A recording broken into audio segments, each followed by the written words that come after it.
sebagai anak-anak Tuhan Yesus Kristus, boleh takut gak sih kalau nanti akan terjadi perang dunia ketiga? Sebenarnya gak boleh. Gak boleh takut. Kenapa? Karena semua sudah ditulis di dalam Alkitab. Kalian kan tahu Alkitabnya ada di mana? Ada di Wahyu. Itu semua sudah ditulis sama Tuhan Yesus, apa yang akan terjadi kalau Tuhan Yesus datang untuk kedua kalinya. Yang kita persiapkan adalah iman kita kepada Tuhan Yesus Kristus. Ya, di Alkitab sudah dibilang kita harus berbazuzirahkan iman. Iman kepada siapa? Tuhan Yesus Kristus. Jadi apapun yang terjadi, iman kita melekat kepada Tuhan Yesus Kristus, berakar, bertumbuh, dan berbuah. Gitu loh. Jadi kalau sekarang yang masih main-main sama dunia, ya, masih main-main sama dunia, masih senang dengan dunia, ayo pelan-pelan ditinggalkan gitu loh. Tinggalkan itu semua. Bisa, pasti bisa gitu. Susah, memang susah. Kalau kita sudah terbiasa dengan dunia ini, susah meninggalkan. Karena apa? Daging ini lemah gitu.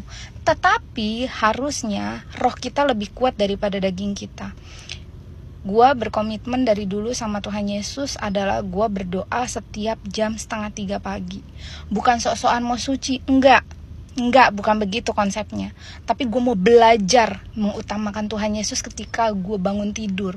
Karena gue tahu ketika gue sudah melakukan kegiatan apapun itu, gue akan lupa tuh sama yang namanya baca Alkitab dan lain-lain sebagainya. Makanya gue selalu bangun jam 2:30 pagi. Gue berdoa, gue menyembah Tuhan.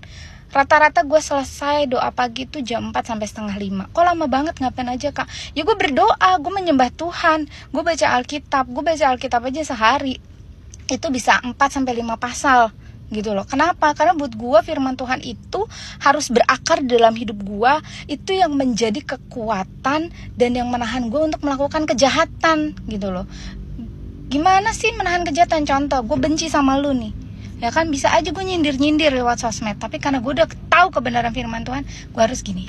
Oke, ampuni musuhmu, maafkan musuhmu, berdamailah dengan musuhmu. Begitu say, begitu. Jadi anak Tuhan Yesus tuh gak mudah. Karena ayatnya itu dari Kejadian sampai Wahyu itu isinya tentang kasih. Tuhan Yesus mengajarkan kasih. Kasihilah musuhmu seperti dirimu sendiri. Kalau musuhmu menampar pipi kanan, kasih pipi kiri. Siapa yang mau? Gak ada yang mau kecuali Tuhan Yesus. Tapi kita anak-anak Tuhan Yesus harus belajar. Jadi gak usah takut sama dunia ini. Mau perang dunia ketiga, mau ada apapun, selama kamu berbazuzirahkan iman kepada Tuhan Yesus Kristus, percaya 100% sama Tuhan Yesus yang memelihara kehidupan kita, pasti kamu tidak akan dibiarkan kelaparan.